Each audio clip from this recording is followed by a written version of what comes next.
जय श्री कृष्णा, श्री राधे राधे। भगवत चर्चा में आप सभी का स्वागत है। आइए आज भगवत चर्चा करते हैं कलयुग के ऊपर। देखिए, ब्रह्मा जी ने 4 युग बनाए, सत्ययुग, त्रेता युग, द्वापर युग और कलयुग। तो ब्रह्मा जी ने सत्ययुग से कहा कि देखिए, हमने नरक का भी विस्तार किया है, हमने नरक भी बनाया है, तो जरा ध्यान रखिएगा नरक खाली ना रहे।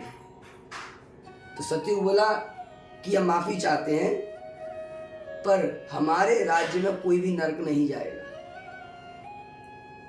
ब्रह्मा जी ने त्रेता से कहा कि आप जरा ध्यान रखिएगा नरक खाली ना रहे। तो त्रेता बोले कि देखिए, हम भी बड़े भैया का ही साथ देंगे, हमारे राज्य में भी कोई नरक नहीं जाएगा। वो बात अलग है, कोई भूल चूक हो जाए, किसी से कोई चूक जाए, कोई पहुंच जाए नरक।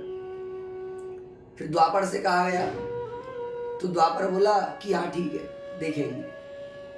फिर कलयुग से कहा, तो कलयुग बोला कि देखिए पिताजी, जिस प्रकार बड़े भैया सत्ययुग ने कहा कि कोई भी नरक नहीं जाएगा हमारे राज्य में, उसी प्रकार हम आपको वचन देते हैं कि कोई भी स्वर्ग नहीं जाएगा, कोई भी परम पद को प्राप्त नहीं करेगा, सभी नरक में जाएंगे हमारा जब राज्य चलेगा। और हाँ, वो बात अलग है यदि कोई चूक हो जाए। तो देखिए, कहा गया है कि सत्ययुग में हजारों हजारों वर्ष, लाखों लाखों वर्ष तपस्या करने के बाद हरि की प्राप्ति होती थी, और ये सत्य है, सभी शास्त्रीय प्रमाण है। उसके बाद त्रेता आया। त्रेता में बड़े बड़े यज्ञ, अश्वमेध यज्ञ, जन ना जाने कौन कौन से यज्ञों को किया जाता था, तब जाके हरि की प्राप्ति होती थी। और यदि किसी यज्ञ में किसी प्रकार की त्रुटि हो जाए तो यज्ञ निष्फल हो जाता था, पुनः करना पड़ता था। फिर द्वापर आया। द्वापर में पूजा अर्चन, बड़े विधि विधान, मंत्र उपदेश, ये सब चले, इन सब से हरि की प्राप्ति हुआ करती थी। पर जी कलयुग जो है, कहते हैं कि कलयुग सबसे बुरा है, इसमें बड़े पाप होते हैं। पर देखिए, कोई भी चीज बुरी नहीं है, कोई चीज बुरी नहीं है। हर वस्तु के 2 नजरिए होते हैं, अच्छा और बुरा हमारी दृष्टि के ऊपर है। हम उसी वस्तु को अच्छा देखें, हमारी दृष्टि है, हम उसी वस्तु को बुरा देखें, हमारी दृष्टि है। कलयुग बुरा नहीं है। अरे रसिक जन और संत जन तो कहते हैं कि कलयुग से अच्छा कोई युग ही नहीं है। क्यों नहीं है? यदि हम सतयुग में होते तो हजारों वर्ष तपस्या करनी पड़ती, और मान लीजिए कहीं तपस्या भंग हो जाए, क्योंकि तपस्या भंग होती ही थी। बड़े बड़े असुरों ने, बड़े बड़े देवों ने, बड़े बड़े मनुष्यों ने, सबने तपस्या की थी। पर हमेशा इंद्र देवता को डर रहता था कहीं मेरी गद्दी न छिन जाए। तो कभी वायुदेव को भेज रहे हैं, कभी पवन देव को भेज रहे हैं, कभी अग्निदेव को भेज रहे हैं, तपस्या भंग हो जाती थी। त्रेता में होते हम तो हमें क्या करना पड़ता? हमें यज्ञ करने पड़ते। द्वापर में होते पूजा अर्चन, मंत्र उपदेश, कहीं भी एक मंत्र की चूक हुई, मंत्र में एक अक्षर की चूक हुई, वही सारी पूजा अर्चना निष्फल। पर कलयुग केवल नाम आधारा, सुमर सुमर नर उतर ही पारा। तो कलयुग से अच्छा तो कोई युग ही नहीं है। देखिए, ये हमारे ऊपर है, इसमें अच्छाई बुराई दोनों है। हम इसे किस प्रकार से देखें, किस प्रकार से हम कलयुग को ग्रहण करें। जिस प्रकार मानिए कि हमारी आंख है, हमारी आंखों पर जाला लगा हुआ है, हम अपनी आंख पर लगे जाले को तो साफ नहीं कर रहे, पर हम दीवार को साफ करने में लगे कि इस पे जाला लगा है। अरे भैया, ये मूर्खता है। जाला दीवार पर नहीं, तेरी आंखों पर लगा हुआ है। मैल हमारी आंखों के अंदर है, मैल सामने वाले के में नहीं है। कलयुग का कोई दोष नहीं है। कलयुग तो कलयुगी जीवों के लिए एक ऐसा समय है जिस समय में सिर्फ नाम स्मरण करके ही हरि को प्राप्त किया जा सकता है।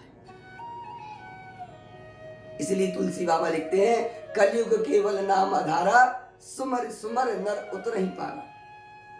कलयुग की तो वो महिमा है।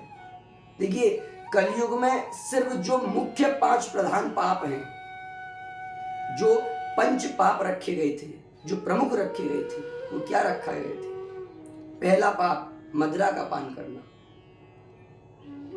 दूसरा पाप जुआ खेलना, तीसरा पाप परस्त्री गमन करना, चौथा पाप चोरी करना,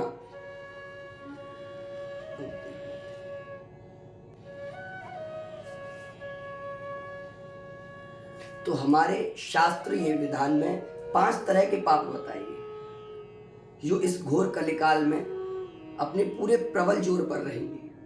पहला पाप मदिरा पीना, दूसरा पाप परस्त्री गमन करना, तीसरा पाप हिंसा करना यानी कि मांस खाना, चौथा पाप जुआ खेलना और 5वां पाप चोरी करना।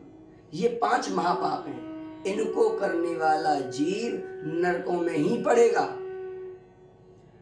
इसलिए इन 5 पापों से बचिए और इस कलिकाल को चूक देते हुए, इसको ठोकर देते हुए, हरि नाम का स्मरण करते हुए, कृष्ण नाम का स्मरण करते हुए, राम नाम का स्मरण करते हुए, श्री राधा नाम का स्मरण करते हुए परम पद को प्राप्त कीजिए। जिस प्रकार कलिकाल में ब्रह्मा जी से कहा था ना कि कोई चूक हो जाए तो परम गति को प्राप्त कर ले, परम पद को प्राप्त कर ले, इसी प्रकार हमें चूक करनी है।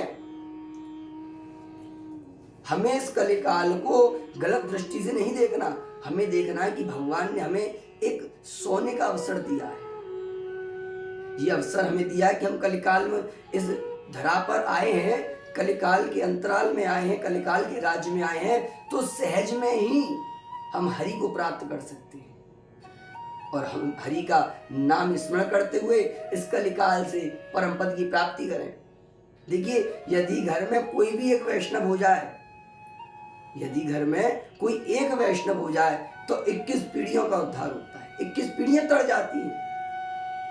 इसलिए इस कलिकाल में हम और आप हैं तो इन 5 जो पंच पाप हैं, जो मुख्य पंच पाप हैं, इनसे बचते हुए आइए इस कलिकाल में हरि नाम का सत्संग करें, श्री कृष्ण नाम का सत्संग करें, श्री राधा नाम का सत्संग करें और प्रयास करें कि हम हो सके तो श्री जी लाल जी की कृपा से औरों को भी इस सद्मार्ग पर लाएं, हरि नाम का चर्चा करवाएं, हरि नाम की सत्संग करवाएं, हरि के मार्ग पर लाएं, सभी भक्ति उत्पन्न हो। जय जय श्री राधे।